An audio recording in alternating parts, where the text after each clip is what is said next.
Ok. Bon, ben en tout cas déjà, merci à toutes et à tous là d'être présents encore aujourd'hui. Finalement, l'amphi reste plus rempli que souvent après mes premiers cours. Donc c'est assez rassurant.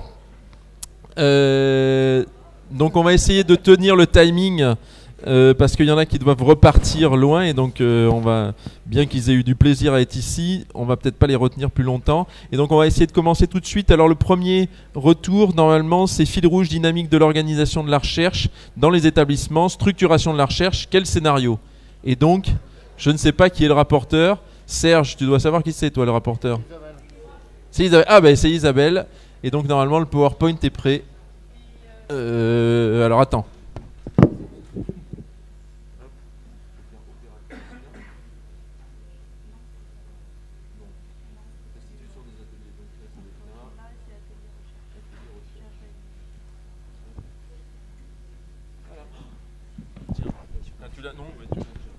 Donc vous m'entendez là? Voilà, alors j'ai été volontaire pour vous présenter ce qu'on a fait ces 2 derniers jours. Donc c'est le fil rouge organisation et animation de la recherche qui est animé par Serge Piperno de l'IFSTAR et Damien Lamberton de l'UPEM.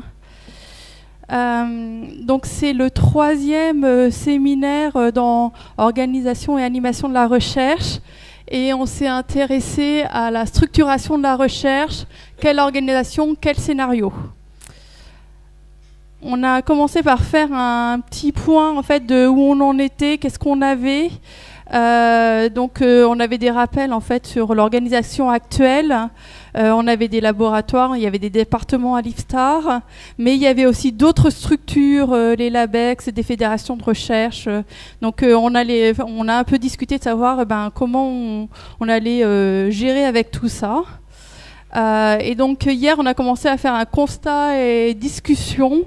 Et donc je ne vais pas vous donner des réponses, je vais plutôt vous donner les interrogations qu'on s'est posées. Parce qu'il y a eu cette histoire de pôle. La dénomination de pôle n'était pas très claire. Est-ce que ça allait être des pôles disciplinaires, thématiques? Mais il y avait plein d'autres choses qui n'étaient pas claires, donc on a commencé à discuter là-dessus. Comment marche la visibilité à l'international en fait, de notre recherche? La relation avec les LABEX, le fait qu'il y avait plusieurs types de LABEX, qu'il y avait une logique de site pour les LABEX, et l'articulation avec la formation. Puis il y avait une grosse question qui était l'arbitrage. Comment attribuer les postes de chercheurs, les enseignants-chercheurs, comment attribuer les investissements à long terme, les contrats doctoraux. Et puis l'image qu'on voulait donner de la nouvelle université.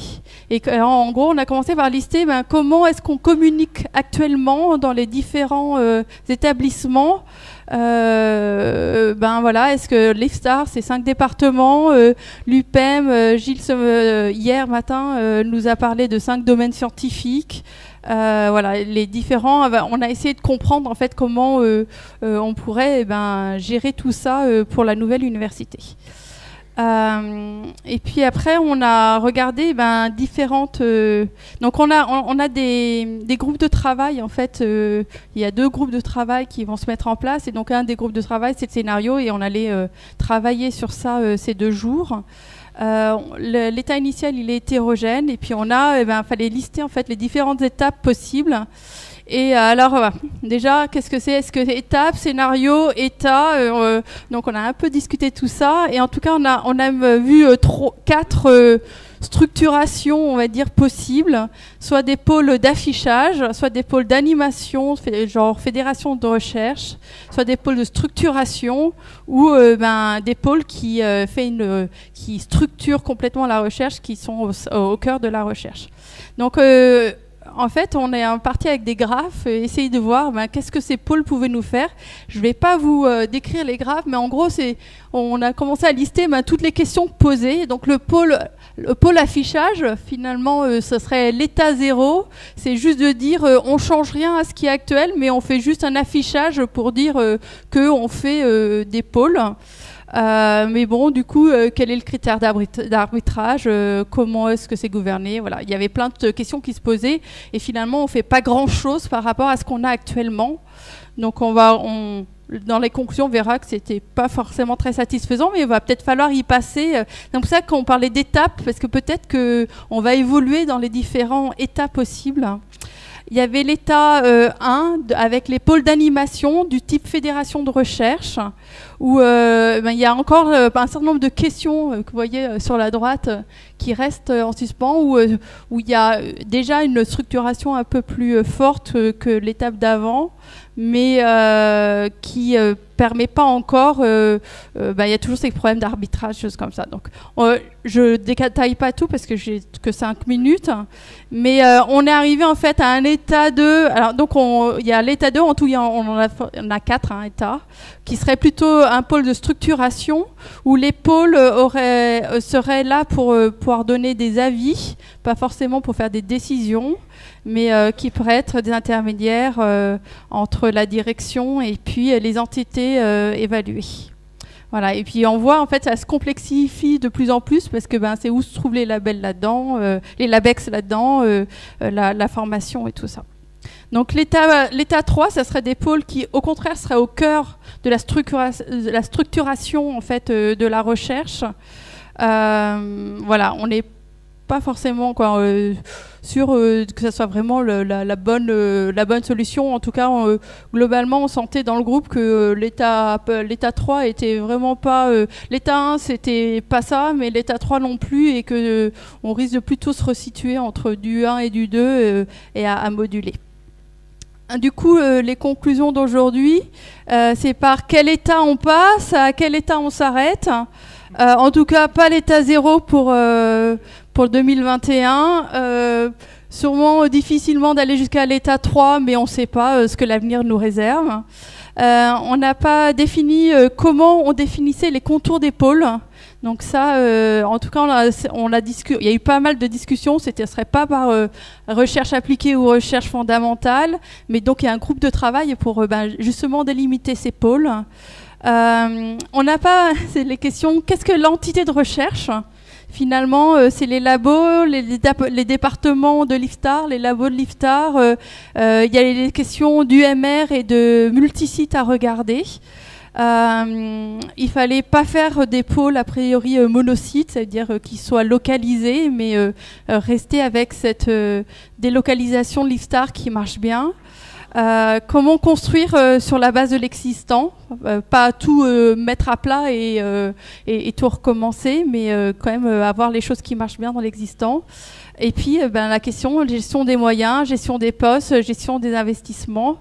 Et donc ces deux groupes de travail qui sont la structuration et puis la définition des thèmes de recherche ou en fait comment on met les limites des pôles, ils sont liés. Donc ça, c'est un truc qui est vraiment qui est apparu très clairement dans les discussions. Et tout ça, c'est quand même pour avoir de la lisibilité en interne et en externe. Donc pour trouver des bons partenaires en interne et en externe, et puis pour que l'excellence soit repérée. Et donc ça doit être mon dernier slide. Voilà.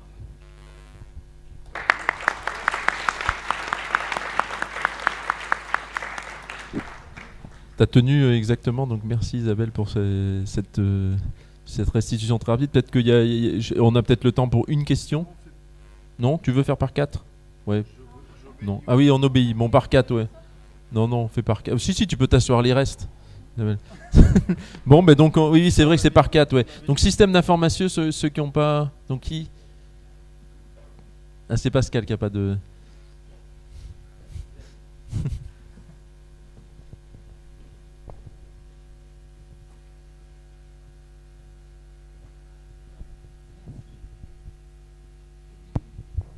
Chers collègues, donc il m'appartient de vous raconter ce que nous avons fait dans l'atelier système d'information.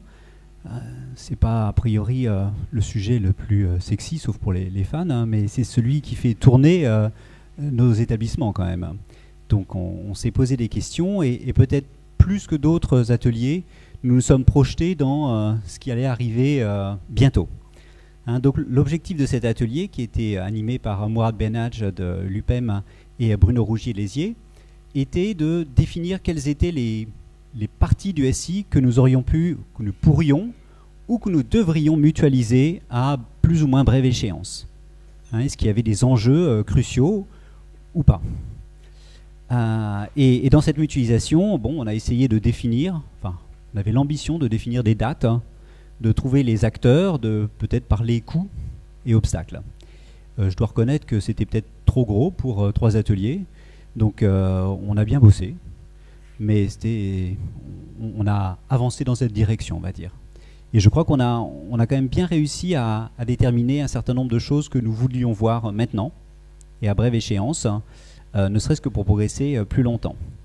J'ajoute que le statut de cet atelier est ambivalent, au sens où tous les acteurs concernés par les SI ne sont pas forcément représentés là-dedans, et que nous n'avons pas de rôle décisionnaire. Nous avons simplement un rôle de proposition. Donc une des conclusions, assez logiquement, c'est de dire, en fait, il faut impliquer les décisionnaires et les gens concernés pour bosser là-dessus. Je suis désolé, mais... Voilà, donc les conclusions globales sont d'abord un fort besoin pour nous tous, une nécessité d'avoir des informations sur l'organigramme, savoir qui fait quoi dans notre futur établissement. Donc repérer facilement quels sont les interlocuteurs dont chacun a besoin pour ses missions. Entre autres pour le SI, mais je pense que tout le monde partagera ce besoin. Notre deuxième demande, c'est d'avoir une feuille de route de façon à pouvoir décliner en termes de système d'information ces mêmes besoins. Donc là-dessus, nous nous adressons à nos directions présentes pour réclamer gentiment mais fermement cette feuille de route. Nous regrettons, et ça a été assez partagé, l'absence d'un groupe de travail SI, au sens où il nous semble nécessaire de travailler ensemble, et en même temps d'accompagner les autres groupes de travail métiers afin de capitaliser, de reconnaître leurs besoins et de les traduire là encore en implémentation ou non des systèmes d'information. J'ajoute que nous ne sommes pas plus royalistes que le roi, nous ne souhaitions pas forcément tout mutualiser tout de suite, loin s'en faut.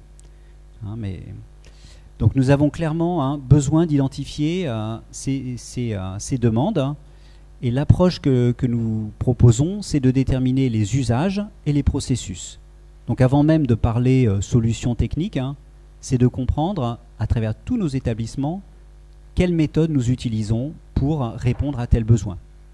Si nous avons un besoin de machine, à qui s'adresse-t-on, comment gère-t-on le parc, comment envoie-t-on un mail, etc. etc. Enfin, la question qui nous a posé problème, évidemment, c'est les ressources en temps et en argent qui seraient dédiées à ce travail de recensement. Alors, question opérationnelle, Mourad et Bruno avaient proposé des échéances, donc la première échéance étant le 1er janvier prochain, P0. La deuxième, la rentrée en septembre 2018, et puis le reste. On a été amené à en rajouter une, qu'on a appelée P-1, qui est tout de suite. Alors, c'est pas vraiment une échéance, ce qu'on entend par là, c'est qu'il nous semble important de commencer tout de suite à constituer un groupe de travail, plus ou moins formel, qui va répondre aux besoins que j'ai énoncés plus haut. Et par ailleurs, de faire dans chacun de nos services, chacun de nos établissements, commencer une cartographie. Donc par cartographie, faire un état des lieux des compétences, recenser les processus et se poser la question, quels sont ceux de ces processus de décision, les achats, les commandes, la validation des étudiants, etc. Quels sont ceux de ces processus qui vont passer sans anicroche le 1er janvier prochain et quels sont ceux qui au contraire vont bugger. À ce moment-là, on pourra dire attention, telle chose, elle doit être... Alors, ce recensement peut et doit avoir lieu dans chacun des établissements et être mutualisé après au sein de ce groupe de travail. Donc ça, c'est à commencer tout de suite et pas forcément à s'arrêter après. Mais c'est le premier besoin. On a proposé aussi de faire un benchmarking sur les fusions qui ont déjà eu lieu dans d'autres établissements, d'autres universités, afin de comprendre comment eux avaient résolu ces différents problèmes, y compris le problème de trouver les problèmes. Alors, P0, 1er janvier prochain, ce que nous pensons nécessaire, c'est d'avoir des outils collaboratifs pour pouvoir travailler ensemble. Donc, pouvoir simplement mener à bien cette fusion il est important que toutes les personnes impliquées, toutes les personnes qui le souhaitent, puissent disposer d'outils de partage, de mails, d'agenda partagés, de visioconférences, puisque nous sommes quand même à des endroits géographiquement distincts, de façon à pouvoir travailler dessus. Donc ça, c'est purement un moyen technique, et néanmoins, c'est aussi une première brique d'une future université. Pour les points techniques, là, je rentre un peu dans le détail. Nous pensons qu'au 1er janvier prochain, nous devrions avoir un système d'authentification globale, de façon à ce que l'informatique nous identifie tous comme faisant partie d'un même ensemble. Idem pour un annuaire. Donc avoir un annuaire, au sens page blanche, page jaune, qui nous permette de nous retrouver tous dans un même ensemble. Ce qui ne veut pas dire qu'on supprime les autres. On envisage aussi de préparer le futur en préparant les achats d'infrastructures, partant de l'idée suivante. Toutes les nouvelles acquisitions pourront se discuter à l'aune du nouvel établissement. Quand nous remplaçons un nouveau logiciel, quand nous définissons un nouveau besoin en data, un data center par exemple, il faudra se poser la question qui intervient dedans et qui ça peut intéresser, et auquel cas cette structure, si possible, devra être mutualisée. Par conséquent, il faut anticiper ces besoins-là. Et enfin, nous proposons qu'il y ait un site web minimal, à savoir une vitrine de l'université, pour le monde extérieur, qui renverra évidemment au site web des différents établissements dans un premier temps. Et j'avoue qu'on botte en touche pour une fusion éventuelle. Idem pour le mail, proposer une adresse commune qui, au moins dans un premier temps, renverrait aux adresses actuelles. Alors à la rentrée 2018, se posera la question des étudiants, et dans nos vœux, il y a la carte multiservice, qui est l'identifiant pratique de l'étudiant, qui lui permet de se nourrir. Et ma foi, puisqu'on a tous besoin de se nourrir, peut-être une carte multiservice identifiante pour nous tous, même si là, ce sera un peu plus difficile.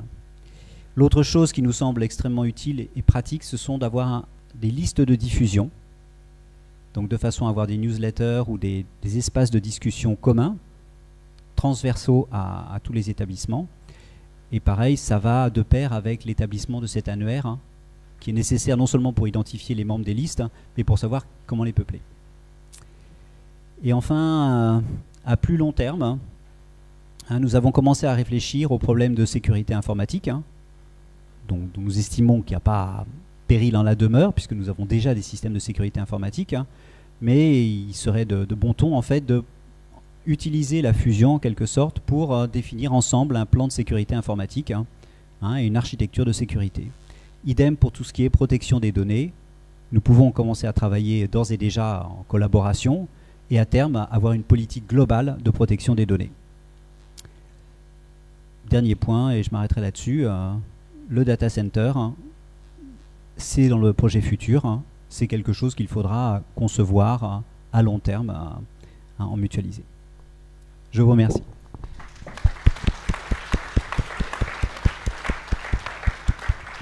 Merci Pascal. Donc on passe, on passe à la suite tout de suite et on fera les questions après. Donc vie étudiante et vie de campus. Donc pour ceux qui ont des trains après, on tient le timing là. Là, à 3, je sais pas s'ils vont tenir du coup.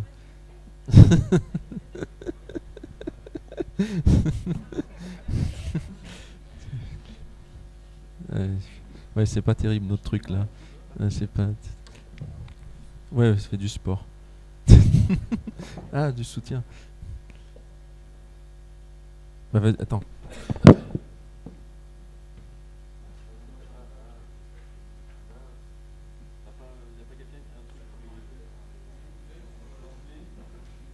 Donc attends, techniquement, vous y arriverez sans? C'est dommage. Ou bien sinon on fait la manip entre temps et on passe au suivant. Ouais. C'est appui aux politiques publiques là, non? Non, alors il n'est pas prêt non plus. Approche par compétences, accueil et déploiement dans les différentes formations. Si c'est bon? C'est bon? Ah si vous êtes, non mais politiques publiques ils sont finalement au point. On va faire le transfert, c'est bon, merci.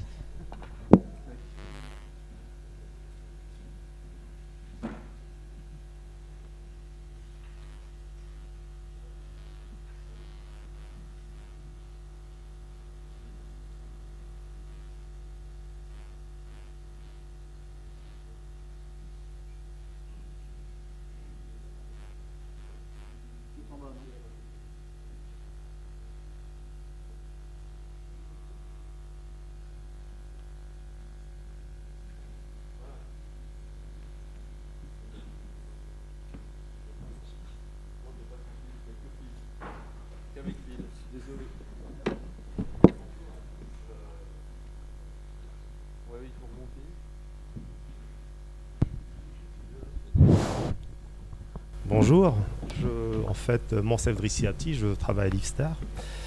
Je vous fais un compte-rendu de l'atelier appui aux politiques publiques qui fait suite à l'atelier de Villeneuve d'Ascq tenu lors du séminaire de l'UCIBL. C'est un atelier qui a été animé par Franck Young de l'école des ingénieurs de la ville de Paris et de Yannick Lorty de l'université de Paris-Est, Marne, et rapporté par votre serviteur. Donc, on fait tout d'abord un bref rappel de l'APP. En clair, c'est une activité d'expertise, et c'est très important de le noter, qui s'appuie sur les compétences acquises dans la recherche. Autrement dit, elle n'est pas exclue, mais pas du tout, du travail d'un chercheur, afin de répondre à des demandes des pouvoirs publics inscrits dans des délais contraints. Délais contraints, en fait, ça peut varier. Donc, chose très importante, la composition du groupe de réflexion, c'était grosso modo 2 tiers Livestar et 1 tiers autres partenaires de l'université cible. Et en fait, cette répartition est grosso modo reflétée dans les présents. C'est en fait une activité plus ou moins présente dans les activités, je dirais, de certains partenaires de l'UCIBL, peut-être un peu moins chez certains partenaires. Et en fait, il est très important de signaler que c'est une activité en fait, qui a sa 2e édition et qui connaîtra une 3e édition, je parle de l'atelier, lors du séminaire de l'UCIBL à Lessier, le 5 et 6 avril prochain. Donc on a travaillé tout d'abord sur le modèle économique, en mettant l'accent sur un certain nombre de points, dont le premier est l'intérêt de l'APP lui-même, enfin elle-même. Donc il s'agit, à partir du moment où on répond par un appui aux politiques publiques, on justifie quelque part notre activité et les moyens qui sont mis à notre disposition. C'est quelque chose d'évident, mais il faudra quand même la rappeler. En fait, c'est montrer quand même qu'on est en cohérence avec les besoins sociétaux déclinés par l'État, les collectivités locales, ce qui peut générer des richesses, y compris financières, mais pas que. Simplement pour rappel, j'ai en mémoire en fait quelque chose que j'ai lu hier. Les universités américaines ont généré en 2006 l'équivalent de 300 milliards de dollars, équivalent je dirais, appui aux politiques publiques, en travaillant sur divers sujets en support de la politique et des stratégies américaines, que ce soit sur le sol américain ou autre. En fait, à partir du moment où on rentre dans l'appui aux politiques publiques, on est dans un cercle vertueux dans lequel on peut valoriser les expertises des chercheurs, nourrir l'orientation des recherches avec la possibilité d'influer sur les appels à projets. Par exemple, les appels orientés de l'Agence nationale de la recherche peuvent, en fait, à partir du moment qu'on y répond, qu'on obtient un projet, c'est quelque part, on répond à une demande étatique. C'est simplement un exemple. Et en fait, l'APP aura un caractère officiel quand elle s'inscrira dans un contrat d'objectifs et de programme. En fait, dans bien évidemment les organismes qui sont fondés sur des choses, qui se fondent sur des structurations pareilles. Sur les aspects financiers, vis-à-vis de l'État, en fait, ça justifie les salaires, les dotations publiques, les financements ponctuels, dont les expertises et autres, mais pas dans le secteur, on n'est pas dans le secteur concurrentiel. Alors que vis-à-vis des collectivités locales, on est dans un secteur concurrentiel. Alors du coup, les interventions ponctuelles peuvent être soit mises au goût de la grille institutionnelle, ou bien, possiblement, on pourrait les introduire dans des actions de recherche, ce qui pourrait nourrir, je dirais, dans un partenariat gagnant-gagnant, ce qui pourrait nous faire formaliser des contreparties, par exemple, par des capacités de publier, d'avoir accès à des sites de tests réels, etc. Dernier point, en fait, c'est l'APP pour nourrir la recherche. Donc, en fait, ça nous permet de décliner nos résultats, les tester et les valider avec des expérimentations en full scale, à la clé. On peut créer des réseaux qui facilitent d'autres expérimentations, en fait, on sait tous comment ça marche. Et en fait, malheureusement, il peut y avoir un frein à ceci, parce qu'il y a une confidentialité des résultats. Enfin, il y a des difficultés d'anticipation et de formalisation en recherche de problèmes posés, mais ça ne fait pas appel à l'intelligence et à l'expérience du chercheur, en fait, et heureusement, on n'en manque pas. Une autre question, pourquoi le chercheur et un autre personnel de l'UCIBL, quand je chercheur ingénieur est assimilé, ainsi que tous les autres collègues de l'ICIT, pourquoi ils devraient s'impliquer? Il y a un ENT qui manque, désolé en fait, s'impliquer dans l'APP. Eh ben, tout simplement, il valorisera son expertise, il testera ses idées, il sera identifié, mais bon, il faudra quand même veiller à ce que ses qualités en fait et ses expertises puissent être plus largement et plus favorablement reconnues lors des évaluations. Comment intéresser l'expert? Disons-le franchement, rémunération directe. Donc, des primes, promotion, influence sur les critères d'évaluation. Formation spéciale, en fait, quand je dis formation spéciale, il y a des formations qui sont extrêmement coûteuses, qui ne sont malheureusement pas, finançables par les organismes, et sur lesquelles, par exemple, on pourrait, en termes de gratification, en faire bénéficier le chercheur expert. Il y a également le montage des thèses, bien évidemment, le montage des projets de recherche, l'acquisition de matériel, et quand c'est possible, par exemple, quand c'est une expertise qui concerne une collectivité, un laboratoire ou autre, on pourrait éventuellement penser à des intéressements collectifs. En termes de gouvernance, en fait, il s'agit de savoir-faire et de faire savoir. Merci Christian Tessier. Savoir-faire, en fait, repérage des bonnes compétences à entretenir, voire à acquérir. En fait, il s'agit d'un mercato des chercheurs et encourager et structurer le compagnonnage par passage à une échelle collective. Il faudrait vraiment essayer de structurer pour ne pas avoir une perte de compétences. Il faut également, en fait, faire savoir. En fait, et dans ce cadre-là, il faudrait une large campagne continue de communication tout azimut, en fait, vis-à-vis des ministères, bien évidemment dans le cadre de nos responsabilités, les collectivités locales, sociétés savantes et associations, fédérations, etc. Il faut également une communication numérique très professionnelle et très professionnalisée, y compris dans les réseaux sociaux, avec éventuellement en fait, un service d'intelligence économique au service de la direction générale de l'UCIBL, et en fait une utilisation, je dirais, très professionnelle des réseaux sociaux parce que ça devient un instrument de choix pour se faire connaître. Pour répondre efficacement, il faudrait encourager les voies directes. Autrement dit, chacun qui est dans un réseau selon son expertise et sa spécialité devrait être encouragé à être encore plus prolifique par rapport aux actions. Il faudrait créer un service au sein de la direction scientifique, si elle est décidée, en charge de la coordination et de l'anticipation des demandes d'APP, de leur formalisation avec moyens adéquats, dont des postes, des suivis administratifs et financiers et des intéressements, voire slide précédent en fait. Il faut également proposer une charte encadrant l'APP ou plus généralement les activités d'expertise qui pourraient s'inspirer de la charte d'expertise élaborée par l'IFSTAR qui a quand même demandé pas mal de temps et de moyens.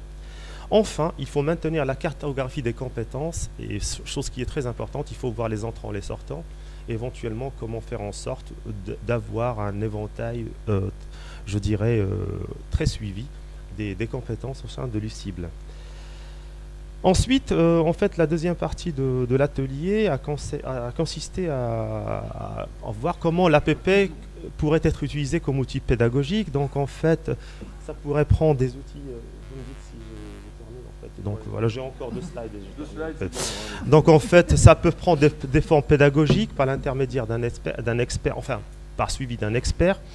En fait, quelle capitalisation, bien évidemment, des notes de synthèse, des rapports d'études sont des choses très importantes. Quel débouché pour les étudiants, bien évidemment, on ciblerait des ingénieurs du secteur privé et public et des modalités pédagogiques, en fait, en lien avec un projet particulier pourraient prendre plusieurs, je dirais, formes. En fait, toujours l'APP comme outil pédagogique. Le projet nécessite plus d'encadrement, donc en fait, il faudrait en être conscient. Des projets comme celui-là en fait existent chez pas mal, je dirais, de partenaires ou de partenaires associés, et il faudrait l'étendre à un système master et de formation doctorale. Bien évidemment, il reste quid de la reconnaissance des enseignants, en particulier pour les rémunérations. Et l'université référence de la ville, en fait, il faudrait qu'au contact de l'action publique, étendre la formation au niveau master et doctorat. Dernier slide, oui, c'est le dernier slide. En fait, les étudiants, bien évidemment, constituent une force de frappe qu'il faudrait encourager. Les formations ont des capacités d'encadrement limitées. Et donc, en fait, il faudrait que les chercheurs puissent apporter un soutien. L'organisation est somme toute assez proche de ce qui se passe en collaboration avec les acteurs privés. Bon, en fait, une proposition, c'est d'imaginer un prix concours étudiant autour des sujets reliés aux collectivités. Et puis enfin, il faudrait bien évidemment veiller à l'enseignement de la déontologie, et ceci est en relation directe avec la charte que nous avons déjà proposée. Merci.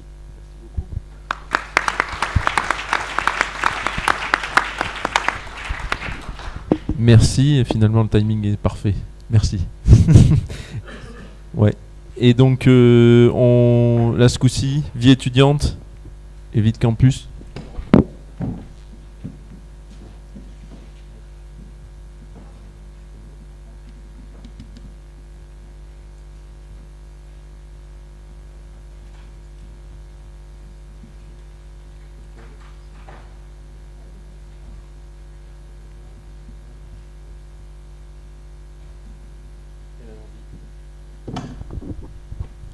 Bonjour à tous et merci.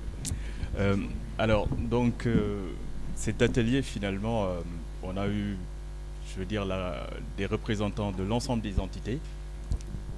Donc, de l'ensemble des entités qui vont, à l'avenir, constituer l'université. Et donc, l'IFSTAR, l'IPEM, et finalement, je ne veux pas tous les citer, hein, mais on était tous là, d'accord. Et on avait commencé par un brainstorming, dans un premier temps.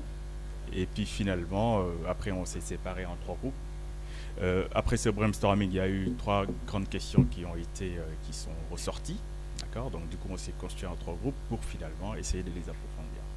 En gros. Donc voilà. Et donc l'atelier, il s'agissait finalement de définir ou de penser à une future vie étudiante et une vie aussi de campus où en effet, de par des instituts complètement distincts, en faire quelque chose d'assez homogène.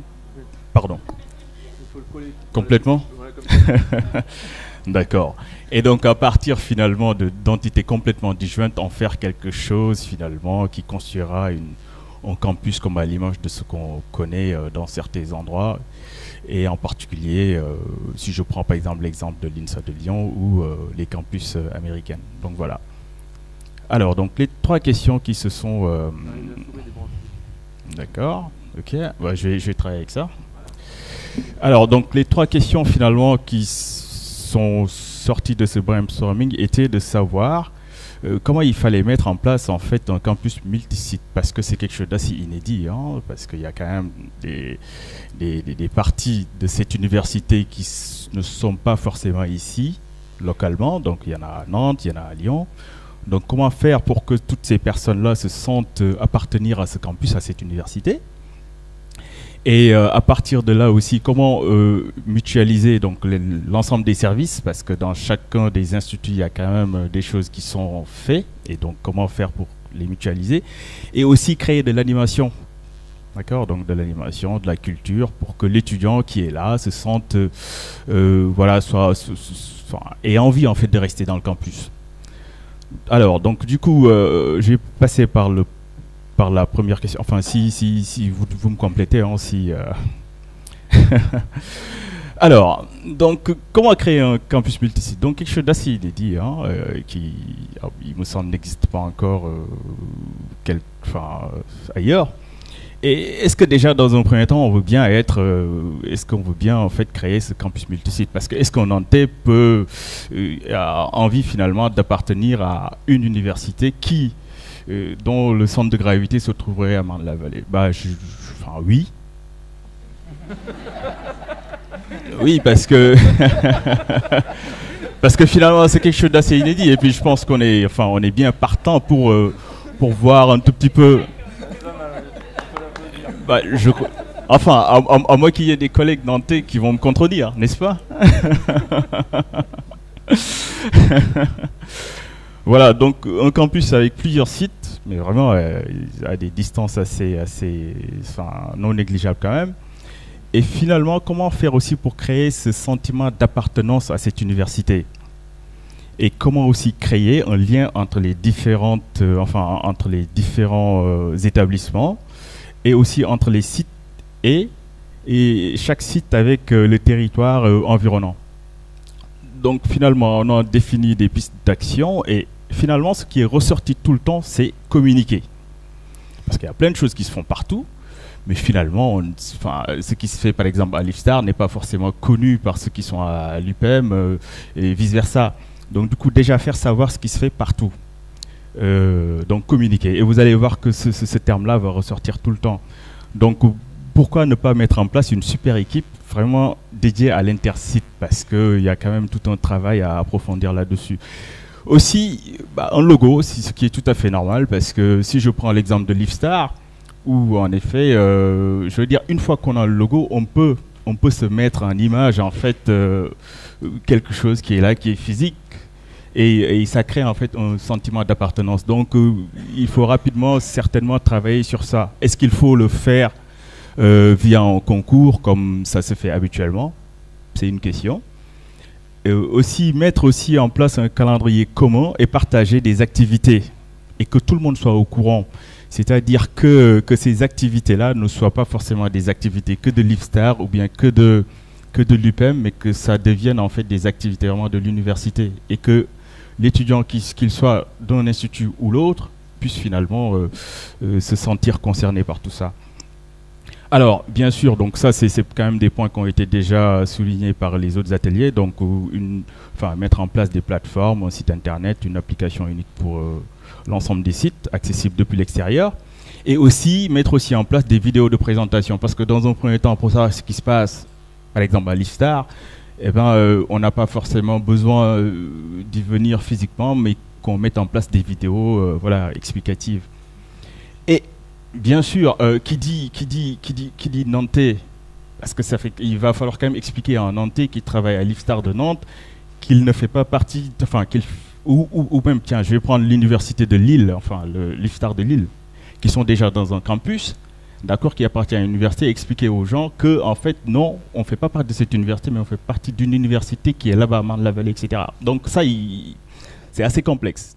Donc, pour que ces gens-là puissent se sentir appartenir à un groupe, il va falloir aussi faciliter la mobilité intersite, ce qui peut se faire finalement via les événements fédérateurs.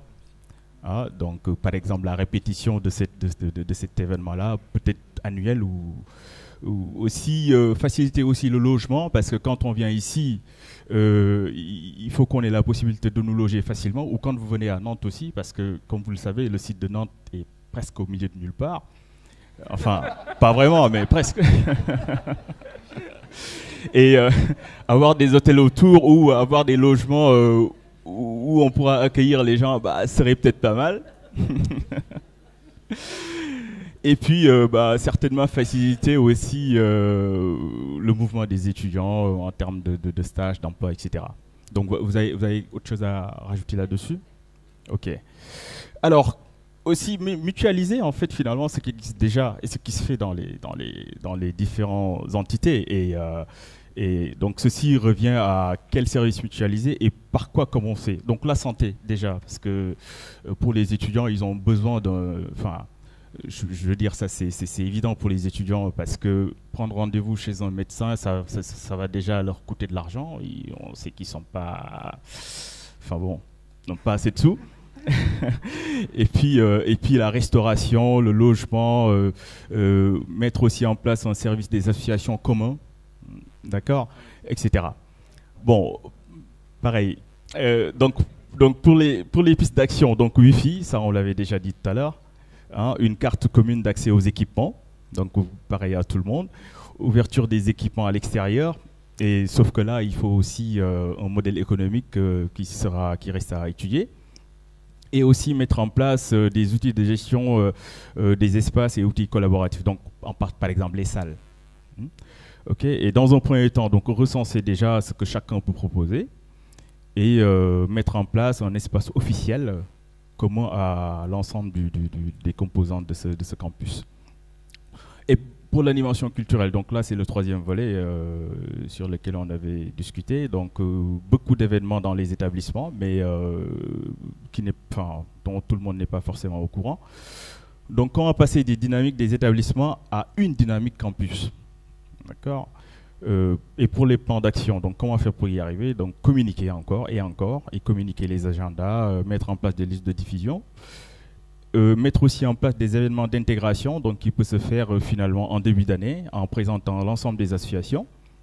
Et puis aussi créer en fait une cérémonie de remise de diplôme, parce qu'une fois qu'on a reçu son diplôme via une cérémonie, en général, on se sent appartenir à cette entité-là pour toute la vie. Et mettre aussi en place des systèmes d'entraide locaux, donc tutorat, etc. Et puis aussi mettre en place un fonds partagé pour des initiatives communes. Donc comment financer ça, c'est aussi une question.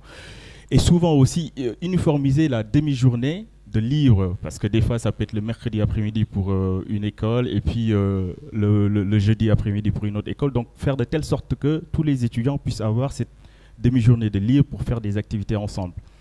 Et puis finalement aussi ouvrir beaucoup plus l'université à tous, notamment en créant d'autres activités, des conférences qui seront ouvertes vraiment à pas que les utilisateurs du campus, mais à l'extérieur. Et donc, dans un premier temps, mettre en place un réseau de communication qui va au-delà de la communication institutionnelle, donc être beaucoup plus open et fun. Donc voilà, merci. Merci. Merci beaucoup. Et donc, le dernier, c'est approche par compétences, accueil et déploiement dans les différentes formations.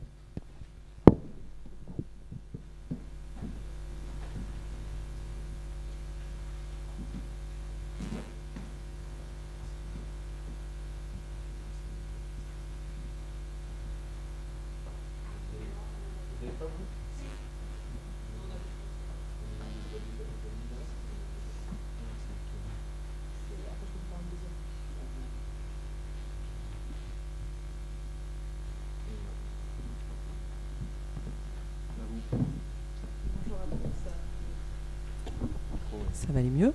Bonjour à tous. Je suis donc chargée de faire ce compte-rendu. Juste une petite introduction sur le sujet. Nous étions donc dans un groupe avec donc des gens qui avaient déjà pas mal travaillé et qui avaient une forte connaissance de l'approche compétence, certains un peu moins, et puis certains pas du tout. Donc c'est un sujet qui est très complexe. On a commencé, donc cet atelier a été quand même animé par Rennes, donc de l'UPEM, qui nous a amené hier quelques exemples donc, qui se sont pratiqués à l'UPEM. Donc nous avons commencé par ça, une présentation par Claudine Meyer sur une démarche qui est vraiment bien aboutie et donc qui a pu éclairer à travers d'un exemple très concret ce qu'est la démarche compétence. Donc pour ceux qui avaient zéro connaissance sur le sujet, en tout cas ça a permis un certain éclairage. Et puis donc il a été précisé que l'approche compétence est abordée par plusieurs théoriciens, plusieurs personnes des sciences de l'éducation. Il se fait que, en tout cas, dans nos établissements, ici à l'UPEM, mais également chez nous à l'EIVP et peut-être dans d'autres établissements, on a été accompagné par une personne qui s'appelle Jacques Tardif. Et donc, on a déployé cette démarche. Ils l'ont fait ici, donc en suivant une certaine méthodologie. Juste une précision, il y a des points forts et important qui se dégage en tout cas de cette approche par compétence, c'est faire en sorte de terminer avec une approche disciplinaire et décloisonner beaucoup plus, en tout cas, les enseignements. Et puis un point fort également, c'est contextualiser les apprentissages. C'est ce qui va faire du sens chez les étudiants et avec comme finalité évidemment savoir utiliser ces apprentissages dans des situations très complexes. Alors on rentre dans cette démarche, enfin en tout cas on a fait un petit peu le bilan, comment on y est rentré, souvent par la question de l'évaluation des apprentissages, comment on évalue. Pour certains, les méthodes actuelles, c'est une insatisfaction, Et puis, aujourd'hui, à ce jour, on évalue des cours. Demain, c'est évaluer une compétence. C'est quand même autre chose. On y rentre aussi par un autre axe, c'est aussi un désir de rendre des étudiants beaucoup plus actifs et proactifs dans leur apprentissage. Et puis deux autres pistes aussi, avec une envie de travailler différemment, en s'appuyant sur des nouvelles pédagogies, des nouvelles modalités. Et puis aussi, pour certains, c'est un outil qui permet de faire un diagnostic de la formation.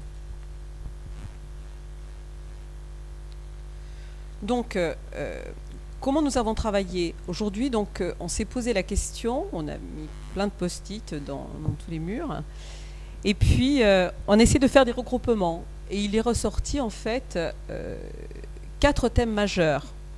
La question de l'évaluation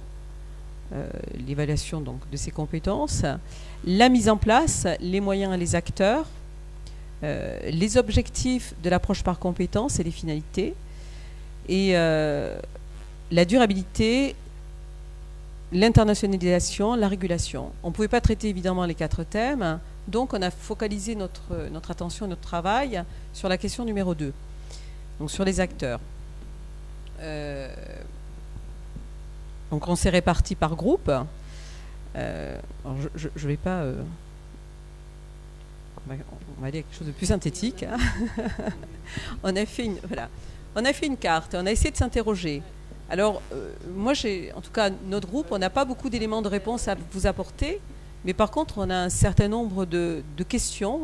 On va vous faire part des questions que l'on s'est posées selon l'acteur envisagé. Si je commence par les institutions, donc une première question s'est posée: comment les institutions valorisent l'implication des équipes pédagogiques? Un premier point, et qu'il est important en tout cas, de faire un peu une évaluation de ce qui se fait pour voir les résultats, pour voir le coût aussi, et pouvoir partager l'expérience. La deuxième question, et elle est importante, c'est les financements. Il faut des moyens. Quel type de moyens il faut? Quel type de financement? Et puis voir jusqu'où on souhaite aller dans cette démarche. On a tous des moyens contraints, donc jusqu'où on va, qu'est-ce qu'on est capable de faire ou pas. Ne pas se donner l'illusion qu'on pourra tout faire en même temps. Donc c'est une réflexion. Le deuxième point, c'est comment les institutions vont se servir de cet outil en tant qu'outil de promotion de leur formation. Donc c'est probablement dans chaque établissement l'affichage donc aussi des valeurs et de ce que l'on souhaite faire. Comment l'institution gère le lien entre les professionnels et les partenaires privés, les partenaires publics.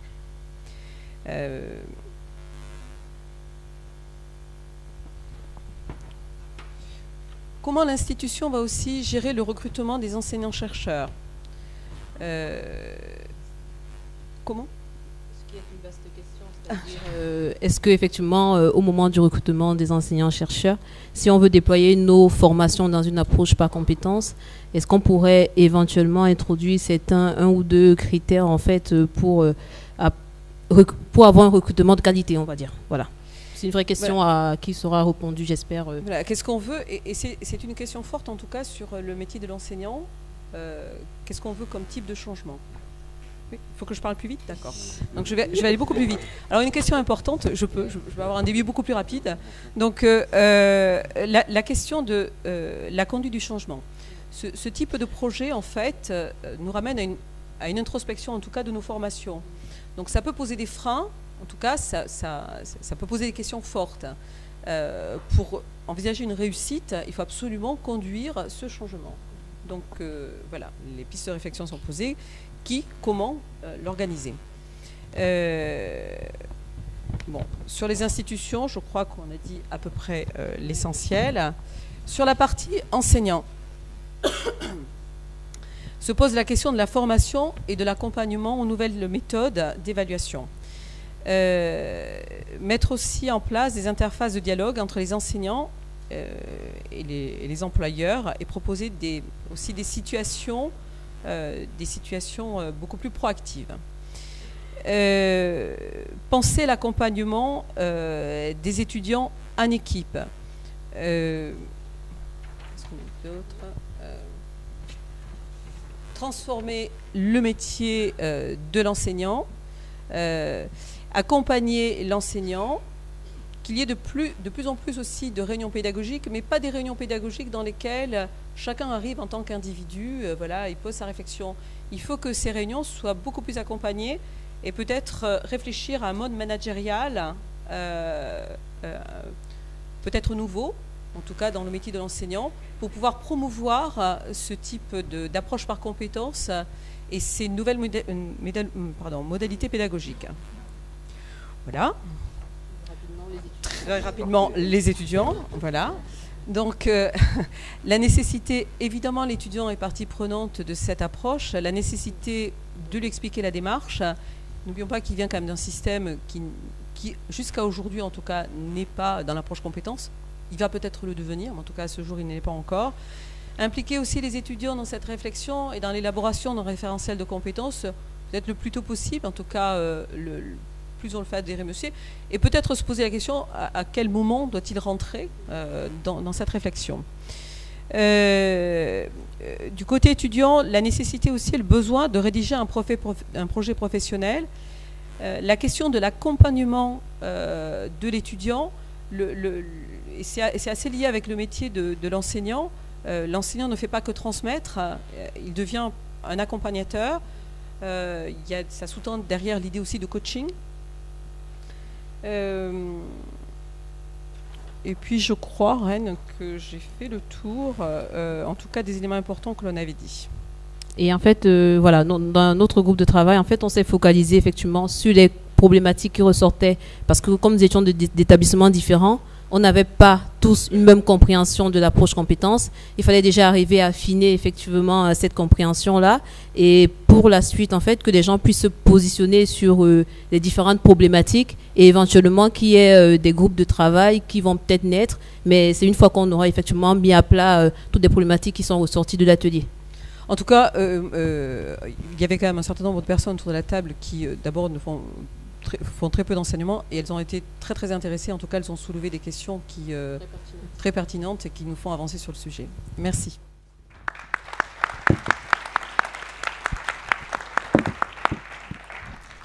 Bon, merci pour toutes les restitutions. Tu as oublié ton téléphone, Reine. Et donc, voilà. Donc, merci à toutes ces restitutions qui ont été dans un timing parfait, puisqu'on a un peu de temps pour les questions.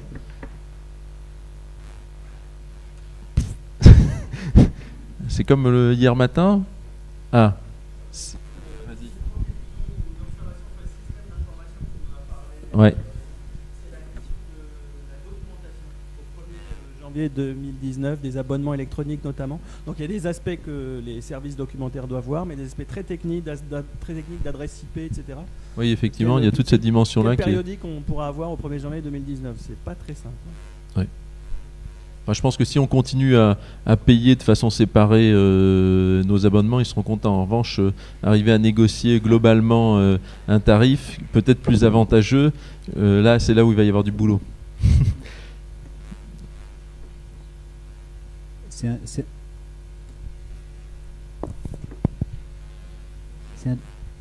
C'est un des sujets dont on a discuté, mais parmi de nombreux sujets, j'ai envie de renvoyer à la remarque précédente, c'est-à-dire qu'il faut absolument qu'on fasse le bilan dans chaque établissement de quel système ils ont, quel système d'abonnement, quel système de paiement, quelles sont les clauses juridiques qui sont impliquées, leur deadline, etc. Et qu'après on puisse comparer. On l'a évoqué en fait. Il se trouve qu'à l'UPEM on est en train de changer de SGBD. L'IFSTAR aussi ça les intéresse, mais pas forcément sous le même aspect. C'est clair que c'est important. Est-ce qu'il y a d'autres questions ? Tout le monde veut prendre une petite pause. Encore ? Ah oui, tiens. Vas-y.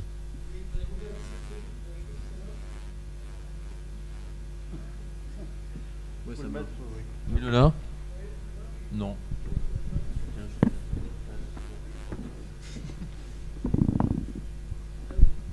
Oui, avec le bouton, ça va mieux, mais merci beaucoup. Oui, c'était sur les questions d'appui aux politiques publiques. Effectivement, on a vu un long argumentaire, quelque part, pour un long plaidoyer en faveur, mais on n'a pas trop entendu, quelque part, la dimension des valeurs. Est-ce que ça ne relève pas, finalement, des valeurs de l'université cible que de participer à cette activité, sans pour autant qu'il y ait besoin de contrats, d'objectifs et de performances, etc. Est-ce qu'indépendamment de ça, on n'est pas vraiment sur une des valeurs un peu fondamentales de cette université? Oui, valeur ou mission, peut-être, je ne sais pas si vous voulez répondre ou pas, le groupe. Moi aussi, enfin, j'étais un peu interpellé par enfin, c'est pas pour rien que c'était. Il y a la dimension effectivement appui aux politiques publiques, mais également formation qu'on vient de voir, où à la fois ça fait partie des valeurs ou des missions premières de l'université, avec une vision un peu particulière qu'on peut avoir dans ce projet, dans notre projet de comment doit se positionner l'université en matière à la fois d'appui aux politiques publiques par rapport à la recherche classique, ou par rapport à un positionnement un peu différent en matière de formation pour aller plus loin, notamment avec des approches type compétences, mais sur l'innovation pédagogique. Et c'est vrai que voilà, c'est des sujets, je pense qu'il faut qu'on creuse. Et enfin, pourquoi j'ai été interpellé, c'est parce que dans les deux cas où c'est censé être le cœur un petit peu de notre objet, on se pose des questions de comment on fait pour reconnaître cette action-là au niveau des individus, alors qu'on l'a mis plutôt en avant, nous, dans notre projet. Et donc on est confronté à un projet qu'on veut porter, qui se veut être très fort en matière d'appui aux politiques publiques et de positionnement par rapport à des approches pédagogiques innovantes. Et derrière, voilà, on n'a pas encore donné la réponse au personnel de l'université de comment on allait accompagner et reconnaître cet investissement particulier qui, de façon classique, est moins mis en valeur dans nos établissements. Peut-être. Le micro est...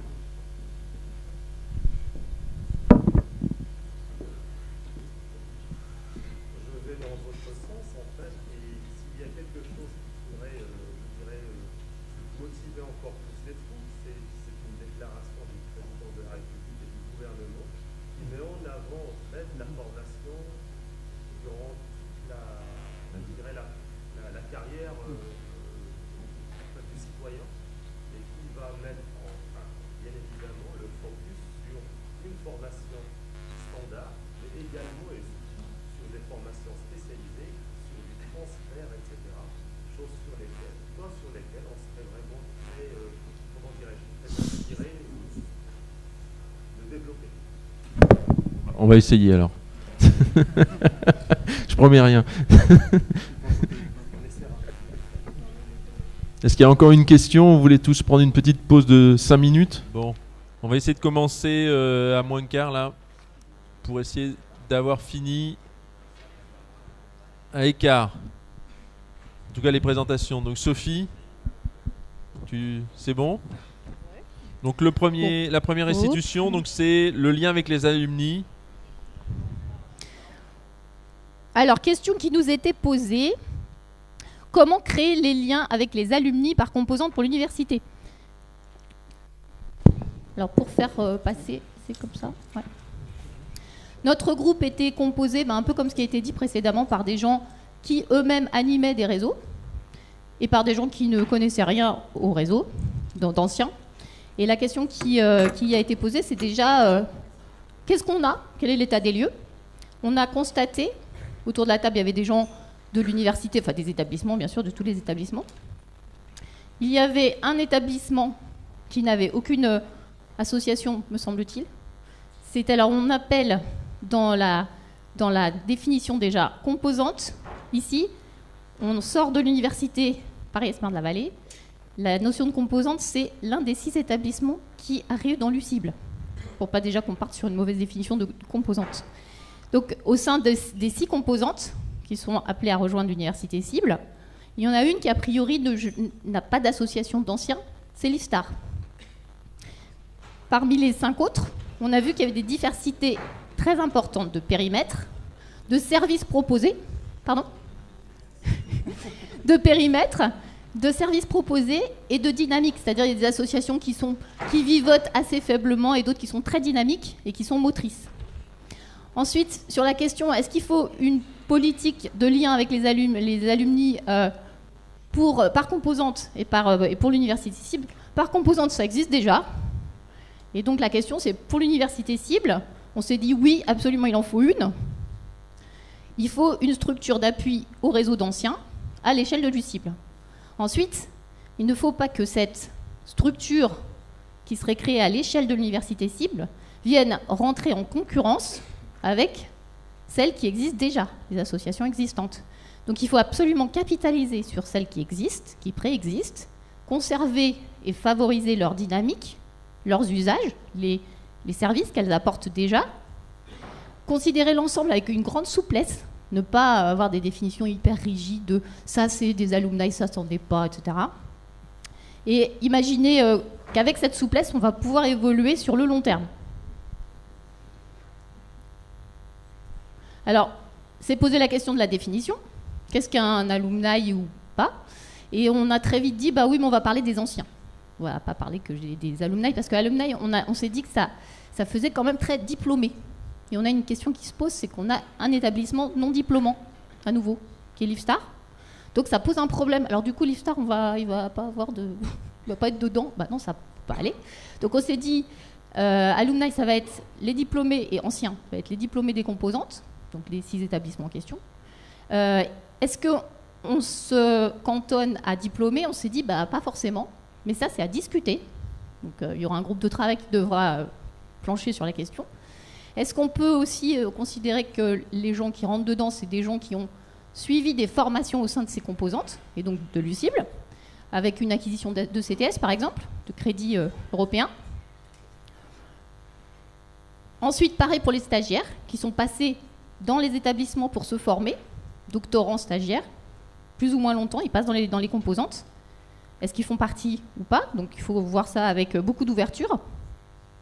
Et après, il y a la notion de amis de. Les amis des alumni de l'université cible. C'est-à-dire, est-ce que les enseignants sont les amis d'eux? Est-ce que les professionnels qui ont envie de donner un coup de main, mais qui ne sont pas issus de l'université cible, ni en termes de diplômés, ni en termes de formés par, pourraient rentrer dedans parce qu'ils apportent un service? C'est des questions ouvertes. Alors, les valeurs. Donc après cette définition de ce que c'est qu'un alumni d'un réseau, il faut qu'on construise le super réseau, puisqu'on a vu qu'il y avait déjà des réseaux au sein des associations préexistantes. Il faut se poser la question donc des valeurs que va véhiculer cette nouvelle structure qui va agir comme une sorte de fédération. Alors, sur quelles valeurs? On s'est dit, on ne veut pas, à nouveau, être trop rigide. On ne veut pas donner une définition a priori pour imaginer le réseau d'anciens UCible. À part quelque chose qui est évident pour toutes les associations, c'est-à-dire être au service des étudiants de l'UCible. Étudiants ou ex-étudiants diplômés ou formés par l'UCible. Au service d'eux. Et puis après, idem, à moyen long terme, on reviendra sur est-ce qu'on a besoin d'être plus précis sur les valeurs de la politique de l'établissement UCible. Et ensuite, à nouveau, on s'est dit c'est très important que ces valeurs de l'université cible, pour le réseau être en lien avec les alumni, s'adossent complètement sur les valeurs véhiculées par les associations préexistantes. Sachant qu'il y aura des créations de nouvelles associations qui auront leurs propres valeurs. Et pareil, il faudra laisser se développer ces valeurs, ces services, ces périmètres, sans intervenir trop. Et ensuite, il y a la notion de valeur, donc, sur lesquelles on va fonder le réseau, mais il y a la notion aussi de valeur ajoutée. Parce qu'on s'est dit, les associations préexistantes, elles ne vont pas forcément voir d'un bon œil arriver des nouveaux, là, avec leur idée de superstructure, qui arrivent et qui disent attendez, on va vous remplacer. Ce n'est pas du tout la question. Il ne faut pas non plus être trop ouvert. La question de l'ouverture, c'est important. C'est-à-dire qu'il ne faut pas se diluer non plus en acceptant tout le monde. Et la notion de valeur ajoutée, elle va se définir à plusieurs points de vue, de plusieurs points de vue. L'alumni lui-même. Chacun, au cours de sa carrière, va avoir différents besoins. Alors, il y a la vie étudiante, il y a le jeune diplômé qui vient de sortir, qui en général tourne le dos à sa famille, qui est son université diplômante. Il va lui tourner le dos en disant « je suis grand, je m'envole, je ne veux plus te voir ». Puis très vite, au moment où va se poser la mobilité, par exemple, il va se dire « bah oui, mais quand même, ça peut être intéressant de revenir vers le réseau ». Et puis après, quand il va être un professionnel un peu plus confirmé, il va se dire bah, on m'a bien aidé quand même quand j'avais besoin de bouger. Moi aussi, qui suis un professionnel confirmé, j'aimerais bien me rendre utile, être reconnu dans mes compétences et aller donner un coup de main. Donc c'est un échange. Et puis ensuite, donc on rend service. Alors on a mis des âges, mais c'est complètement... Il y a des gens qui vont plus vite que d'autres, et d'autres moins. Et puis il y a les retraités. Et les retraités qui ont aussi envie de donner et d'échanger. Et puis il y a les autres, alors sans âge. À chaque transition professionnelle, à chaque étape de la vie, il peut y avoir un besoin de se retrouver en famille. Alors là, on ne tourne plus le dos à la famille, on revient vers la famille et on a des choses à échanger. Et ensuite, ces besoins, on s'aperçoit, enfin, c'est les besoins du point de vue de l'alumni, hein, ça peut être par intérêt, par thématique, par collège, par implantation géographique et par diplôme, puisque le diplôme, la formation diplômante, elle crée des liens au cours de la vie étudiante. Alors là, on rejoint le groupe de la vie étudiante, toutes les questions qui ont été posées, elles se reposent ici. Et puis, on va avoir un niveau de service différencié. L'alumni, il va apprécier avoir des services qui lui sont réservés selon son degré. Vous avez le gold, le silver et le bas de gamme. Il peut y avoir des services différenciés en fonction des niveaux d'adhésion ou autres à inventer. Bon.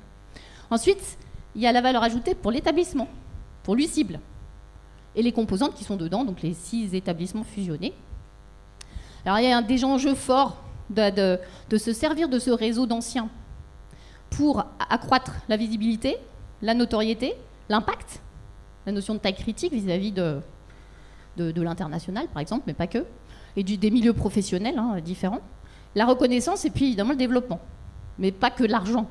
Ça peut être le développement de tas d'autres choses que l'argent. Mais ça, à la fin, quand même, les ressources propres, c'est important. Il y a la valeur ajoutée aussi, c'est la connaissance de l'insertion et du devenir des anciens qui crée ce grand réseau, parce que comme ça permet de revenir vers les compétences développées et enseignées. Et puis, la valeur ajoutée, elle peut se situer au niveau de chaque établissement. Si on favorise le développement des associations préexistantes dans chaque établissement, c'est très bien. Si on renforce les parties, ça renforcera l'ensemble. Et puis par thématique, et là le but c'est de rapprocher des gens qui travaillent sur les mêmes, sur les mêmes objets ou thématiques et qui finalement ne travaillent pas du tout ensemble. Et enfin, la valeur ajoutée sur les tiers, c'est-à-dire, alors là on a les clients entre guillemets de l'université cible, à commencer par les familles, alors tout au long de la vie, puisqu'on a vu qu'il y a des universités de tous les âges, donc voilà. Les recruteurs, les gens qui cherchent des stagiaires, les institutions, les tutelles. Et puis, de manière générale, l'université cible va produire des données très intéressantes dans plein de domaines, sur justement les compétences, les métiers, les observatoires de l'insertion, etc., etc. Donc, il va y avoir des publications de données qui seront intéressantes pour la communauté. Alors, qu'est-ce qu'on va proposer à l'échelle de l'UCIBL ? Alors, déjà, donner un nom, c'est pas possible, mais ce qu'on s'est dit, c'est qu'il fallait envisager, ça a déjà été dit par ailleurs, une structure fédérative pour commencer, et surtout concevoir ce réseau des anciens de l'UCIBL comme d'abord un service d'appui. Et là, ça rejoint ce qui a été dit sur le service d'appui, service informatique. Il faut d'abord des moyens. On a dit qu'il fallait communiquer.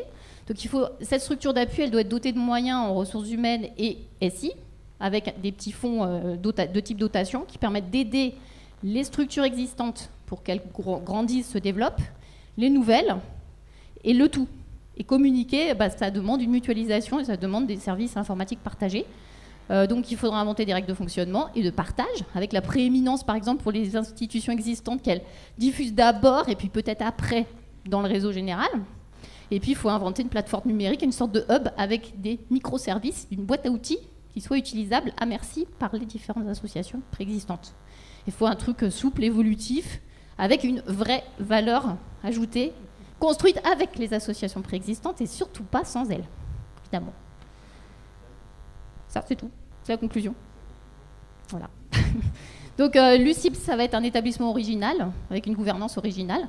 Donc, la structure d'appui au lien avec les alumni va être nécessairement originale aussi.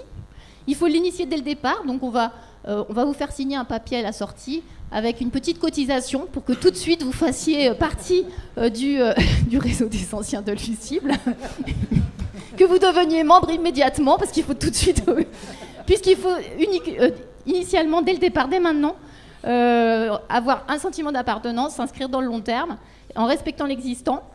Et puis, encore une fois, nécessité de mise en place d'un groupe de travail. Merci. Merci Sophie. Merci. Donc le point suivant, c'est SHS et numérique. Alors, le problème, c'est d'arriver à passer avec sans tomber. Tu prends des risques. Voilà.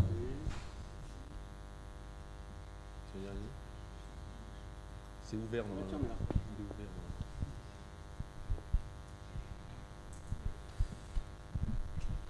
C'est parti. Alors, on va être à deux, Hélène et moi.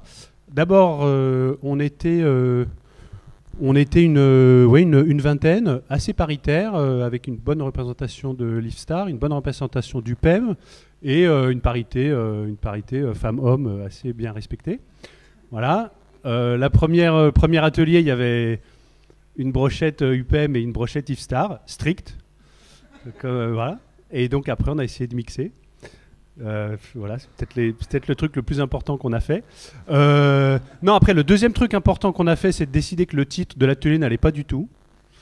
Que SHS et numérique, c'était une vision complètement impérialiste des SHS vers le numérique. En gros, c'est le numérique guichet, quoi. C'est est-ce que vous pouvez m'aider à faire ma base de données parce que je suis mauvais. Donc ça nous allait pas, et que par ailleurs, ça allait même pas à certains collègues. On va dire, par exemple, Caroline en lettres, ou des philosophes ou quoi, c'est assez restrictif quand même, SHS, sciences humaines et sociales, et que donc on préférait le terme humanité, qui intègre lettres, langue, art, on va dire, et même philosophie, puisque finalement, dans les discussions qui sont venues du côté, notamment des participants de l'IFSTAR, il y avait des questions qui étaient, qui relevaient plus, on va dire, de la philosophie, ou de qu'est-ce qu'un humain, qu'est-ce qu'un acteur, voilà, que des SHS au sens strict, voilà, sociaux, histoire, géo, etc. Donc le titre de l'atelier, finalement, c'était humanité numérique, voilà, plus inclusive, avec une volonté vraiment de réfléchir dans les deux sens, et ça a été tout de suite posé comme préalable pour commencer à éventuellement réfléchir ensemble, voire travailler ensemble, ce que le numérique fait aux humanités. D'accord, donc ça c'est l'aspect outillage, couteau suisse, outils, quoi, voilà. Mais on reste effectivement dans une problématique de guichet, mais aussi ce que les humanités font au numérique. Voilà, comment les humanités peuvent aider à penser les usages du numérique, et y compris pour les chercheurs. Donc ça c'était le postulat de base. Et puis après, on a une approche très libertaire, hein, c'est-à-dire un tour de table qui nous a pris en gros toute la première séance. Du coup, alors ça vous donne ce nuage de mots qui est absolument pas hiérarchisé, je vous rassure. Mais bon, c'est quand même assez rigolo, vous voyez. Traduction, personne, sujet, physique, opérateur, cycliste, c'est important. Et ce qui nous a frappé, c'est que les 20 participants n'avaient pas immédiatement envie de parler de recherche. Alors on va dire prioritairement de projets de recherche. Ils avaient envie de parler formation, humanité et numérique et formation, étudiants, administration de la recherche, administration de la formation. Donc ça c'était assez contre-intuitif et c'est ce qu'elle a développé ensuite. On s'est très vite rendu compte que le cœur du problème, évidemment, et ça vaut pour cet atelier comme pour plein d'autres, c'est un problème de langage, hein, et de jargon, et donc de glossaire, de vocabulaire, et qu'en fait, on ne parlait pas de la même chose quand on utilisait les mêmes mots.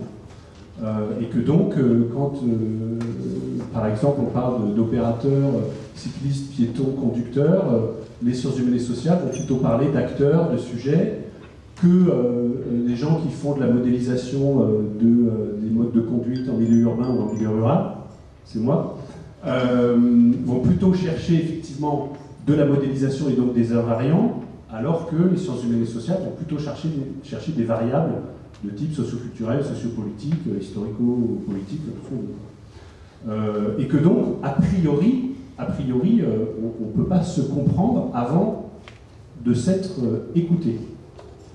Et que c'est pas la peine d'essayer de monter, on va dire, des objets de recherche, c'est ce qu'elle a développé, et encore moins des projets de recherche, avant d'avoir commencé par faire vraiment connaissance. Et faire vraiment connaissance, c'est pas seulement se parler mais c'est surtout s'écouter, et c'est se comprendre. Et ça valait y compris sur le plan de la formation des étudiants, puisqu'on disait, finalement, le but peut-être de relier, de marier, d'essayer de marier, mais de façon consentante, hein, humanité et numérique, c'est de faire circuler en fait les chercheurs dans les différentes disciplines enseignées pour que nos étudiants deviennent bilingues. C'est le terme qui nous est venu, c'est-à-dire qu'ils parlent à la fois le langage des humanités et le langage des sciences humaines. Et Hélène va développer maintenant ces 3 volets qui sont donc de façon un peu contre-intuitive, organisés comme ça. D'abord la formation, ensuite la question de la documentation comme médiation, puisque finalement les documentalistes sont les spécialistes de la donnée et de l'information, et puis seulement à la fin, peut-être la recherche. Donc le premier thème qu'on a essayé de développer, c'est qu'est-ce qu'on pourrait faire pour que cette notion de SHS et numérique soit mieux appréhendée par les étudiants. Donc, comme je disais juste avant, c'est qu'on voulait des étudiants bilingues. Mais bilingues, ça ne veut pas dire français, ça veut dire SPI et SHS. C'est-à-dire qu'on ait des étudiants qui soient capables de comprendre les problématiques des SPI quand ils sont SHS et vice-versa. Et pour ça, on a essayé d'identifier qu'est-ce qu'il faudrait faire. Donc on s'est dit qu'il faudrait avoir une circulation des enseignants et surtout un partage des jargons et des idiolectes. Qu'il y ait un jargon commun. Qu'il y ait un jargon commun. Et donc il faut que chacun se comprenne. Donc c'est vraiment un peu à la base. À chaque fois qu'on fait des projets où on a des gens de différentes disciplines, on est obligé de se mettre d'accord pour être sûr que les termes qu'on va employer sont correctement perçus par chacun. Et on doit se faire des glossaires, des choses comme ça. Après, on a parlé aussi qu'il y avait déjà une expérience de faire des mini-projets collaboratifs pluridisciplinaires, c'est-à-dire de mettre des étudiants en SHS avec des étudiants informaticiens sur un objectif commun. Donc ça leur permet de mieux se comprendre et de voir les problèmes des uns et des autres. Et c'est quelque chose de très formateur au niveau étudiant parce que finalement, ça crée une ouverture. Et avec cette ouverture, ils sont après capables de communiquer avec les gens de l'autre discipline. Et on a eu aussi une longue discussion sur tout ce qui est l'utilisation d'Internet.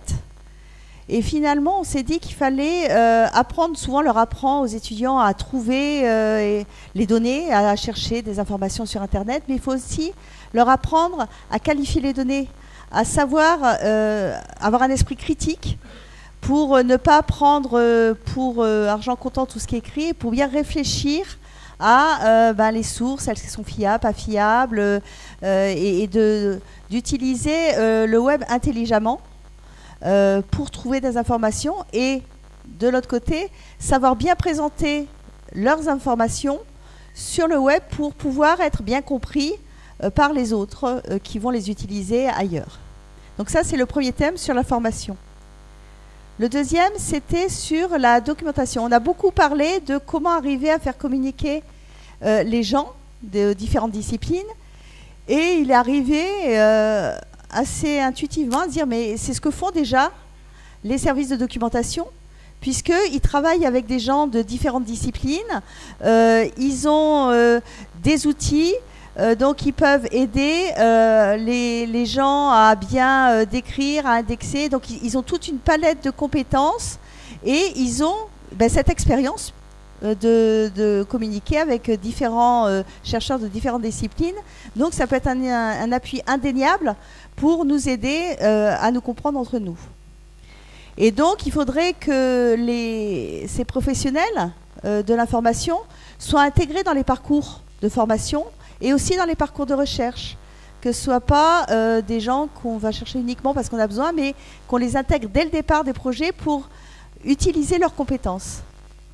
Et bien sûr, ils ont une compétence indéniable pour la valorisation des savoirs, puisqu'il y a pas mal de revues électroniques qui sont faites dans les différents établissements, et donc ils ont l'habitude de savoir valoriser nos recherches. Et donc, la dernière partie, la partie recherche. Donc là, ce qui était vraiment important, c'était de casser la logique des guichets. Alors, logique des guichets, ça veut dire quoi? Ça veut dire que voilà, je suis un chercheur en sciences humaines, j'ai un problème, je vais voir l'informaticien pour qu'il le résolve. Et ou alors l'informaticien qui va dire ouh là là, j'ai un problème en sciences humaines et je viens chercher des compétences. Et le problème, c'est que quand on vient avec son besoin avant d'avoir discuté avec les autres, en général, on le formalise très mal. En général, on n'a aucune idée de ce que l'autre peut nous donner et ce qu'on peut donner à l'autre. Donc, on s'était dit que pour casser cette logique, il fallait mieux qu'on comprenne les démarches de chacun. Donc là, on a discuté, qu'est-ce qu'on pourrait faire pour arriver à mieux comprendre les démarches de chacun. Donc, classiquement, on pourrait faire des exposés, des séminaires, mais surtout, on s'est dit que souvent on le fait, ce genre de choses, mais on est plutôt là à exposer des choses et pas à écouter ce que les gens ont à dire. Ah, ouais, c'est trop tard. Oui, c'est la fin. Donc, on a discuté sur des choses comme des speed dating, c'est-à-dire mettre des chercheurs de disciplines différentes peu de temps, mais qui doivent s'expliquer ce qu'ils font chacun, ce que ça permettra à chacun de mieux comprendre, et il paraît que c'est quelque chose qui marche bien. En face à face, oui. Faire de la formation continue sur des domaines bien particuliers, faire un annuaire des compétences, et puis pourquoi pas un séminaire aux Seychelles, ça nous irait bien. Voilà. Et donc, une fois qu'on comprend bien ce que font les uns les autres, on pourrait faire des constructions de thèmes pour discuter autour d'objets communs. Donc on a pris des exemples comme le vieillissement, comme l'usage des outils numériques, le pouvoir, démocratie, donc là, ou citoyen citadin.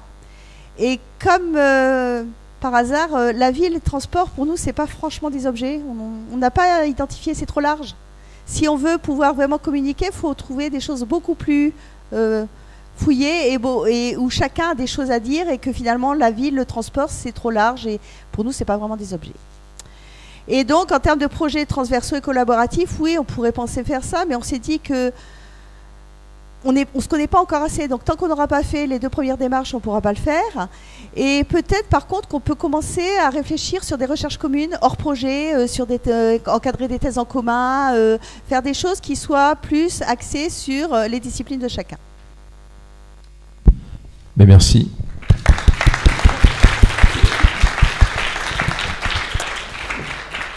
Donc, pour finir, c'était Living Lab et Recherche Action, si mon souvenir est bon. Et donc, tout le monde est d'accord pour les Seychelles, mais avant, il faut aller à Nantes, au milieu de nulle part. Voilà.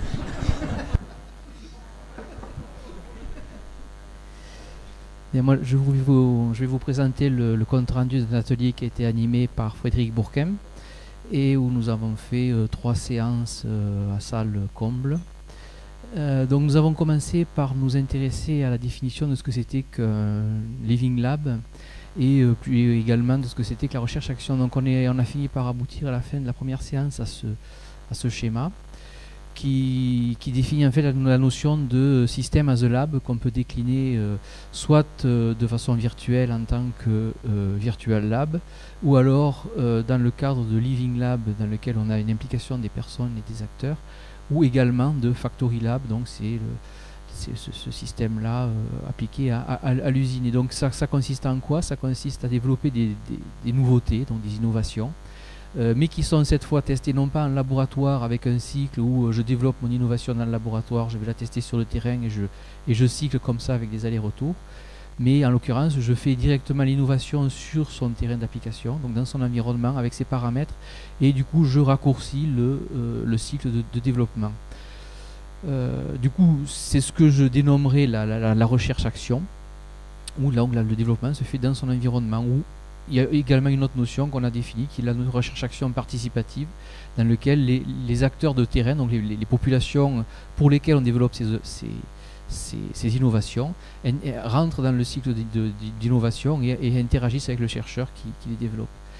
Donc tous ces développements se font donc sur des territoires qui sont soit délimités géographiquement, soit par rapport à des groupes de personnes. Typiquement on a parlé des cohortes dans le cadre de la médecine. Donc ensuite on a continué en citant plusieurs exemples de Living Lab qui existaient d'ores et déjà, donc je ne les passerai pas tous en revue, mais on voit notamment le RD 199 qui est la route qui est développée là-bas derrière, qui va nulle part et qu'on va valoriser et qu'on va réhabiliter pour faire une démonstration de nouvelle gestion de l'espace urbain et en particulier de l'énergie. Énergie qui sera également au cœur de travaux qu'on va faire à l'avenir dans le cadre du projet qu'il y a sur la Défense de créer un espace numérique sur la Défense, donc qui est fait en partenariat avec Efficacity. On a également d'autres projets de Living Lab, donc on mentionnera par exemple les régulations des rampes d'accès aux routes qui permettent de diminuer les engorgements des bouchons. Bon. Des travaux sur les voies ferrées où on a développé donc sur site cette fois-ci des nouvelles structures de voies ferrées qui permettent d'être testées directement, quoi. Et donc en raccourcissant le système. D'autres dispositifs plus numériques mais également liés aux infrastructures serait par exemple celui qui est en gras en bas de l'écran où on a exploité plutôt les informations accélérométriques des smartphones pour faire des détections de défauts de chaussée. Donc on est à la fois localisé, on a une mesure d'accélération, donc on peut dire à tel endroit il y a un problème sur la chaussée. D'autres Living Labs qui existent ou qui vont exister ou qui sont planifiés à courte échéance, ce sont ceux qui sont liés plus au niveau des quartiers. Donc on va avoir l'éco-quartier 3S de Châtenay-Malabry sur lequel les projets ont d'ores et déjà commencé et rentrent en partie dans les appels d'offres ici.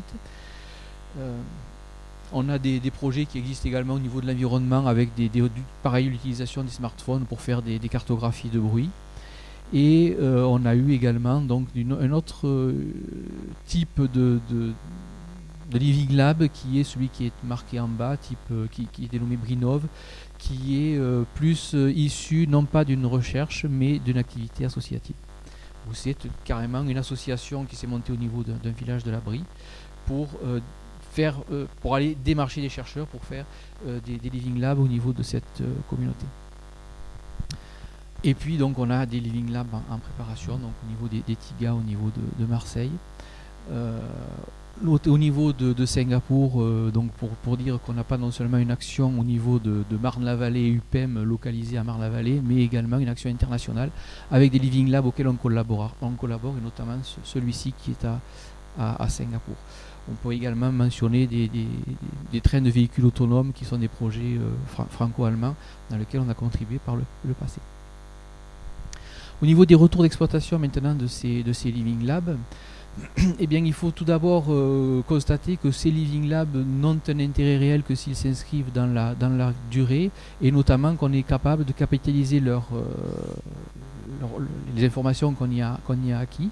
Et en fait, on voit ces Living Labs plutôt comme un terrain d'expérimentation sur lequel on va initier divers projets et qui vont pouvoir bénéficier de l'existence de ces Living Labs pour se développer pleinement. Au niveau de la recherche-action, bien les bénéfices du retour d'exploitation sont évidents puisqu'en fait on arrive dans des temps très courts à obtenir des résultats qui sont directement visibles par les utilisateurs. On a donc ce que je mentionnais tout à l'heure, donc plusieurs formes de Living Lab qui existent, donc soit la forme associative, donc des gens qui se font une association et qui disent on veut tester quelque chose sur notre lieu et on invite donc les chercheurs ou les institutions à venir développer leurs travaux chez nous. Et puis il y a l'autre sens possible où c'est des groupements d'intérêt public ou des groupements d'intérêt privé qui disent on a un problème et donc on voudrait s'installer pour faire des tests à tel et tel endroit. Dans le second cas, la structure juridique du dispositif est davantage cadrée que dans le premier, ce qui fait qu'on arrive à avoir dès le début du Living Lab, de l'existence du Living Lab, une structure juridique qui permet de savoir traiter dès le début ce qui va survenir au niveau de la captation de la valeur des innovations qui auraient été développées dans le Living Lab. Voilà, donc je vais... Oui, on a mentionné également l'importance au niveau de retour d'exploitation, l'importance de la communication avec les bénéficiaires. C'est-à-dire qu'on a fréquemment des Living Labs dans lesquels nous intervenons, où les gens qui en fait, qu'on regarde dans le cadre de Living Lab ou qui agissent dans ce Living Lab ne savent pas qu'il y a un Living Lab qui est en train de les observer et de développer des innovations grâce à eux.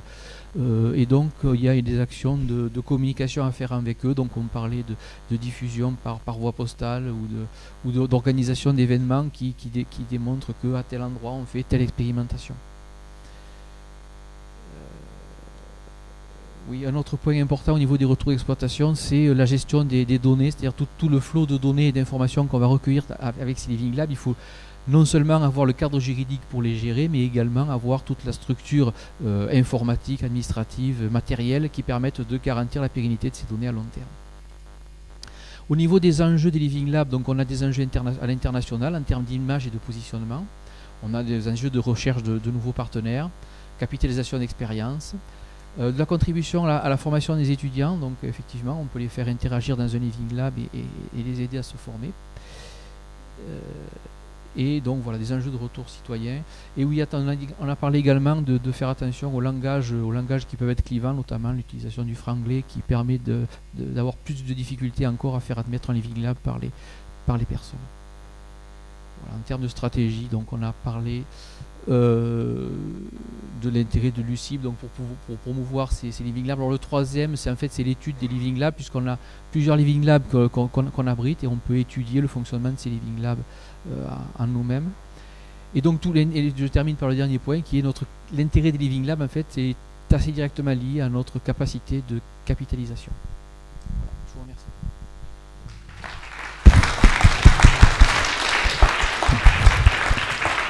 Merci. Donc pas d'inquiétude si les gens sont partis, c'est parce qu'il y avait des trains. Mais on peut, pour ceux qui n'ont pas de train, poser quelques questions.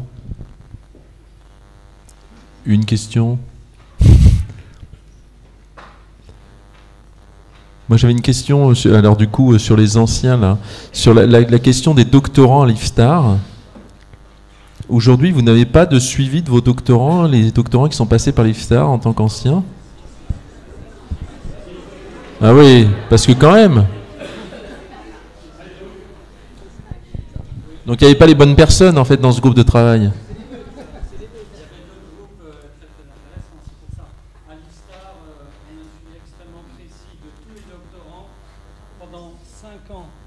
Donc je répète, tous les doctorants de l'IFSTAR formés à l'IFSTAR depuis la création le 1er janvier 2011 sont suivis très précisément pendant 5 ans.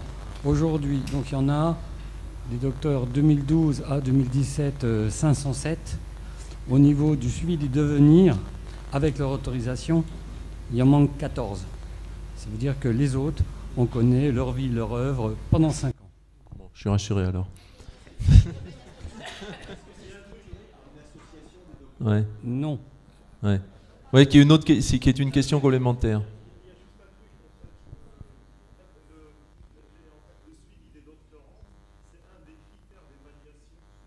C'est un critère d'évaluation de la CRS quand elle évalue une institution, en fait, c'est le nombre de mois de thèse. Oui, qui est une autre question que le suivi des alumni et le lien, le suivi. Voilà. D'accord. Oui, suivi, oui.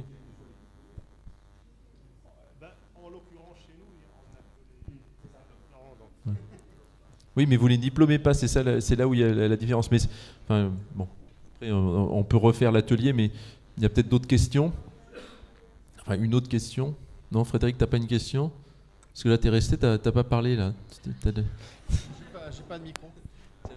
Non, j'ai pas de... Bon, il n'a pas de question.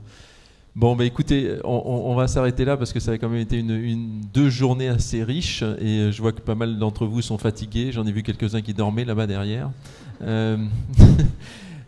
Donc, oui, avant qu'on termine, je voulais quand même remercier tous ceux qui se sont impliqués de près ou de plus loin pour faire que ces deux journées soient des réussites. Donc je pense qu'on a applaudi ceux qui sont intervenus. Je crois qu'on peut applaudir globalement tout le monde.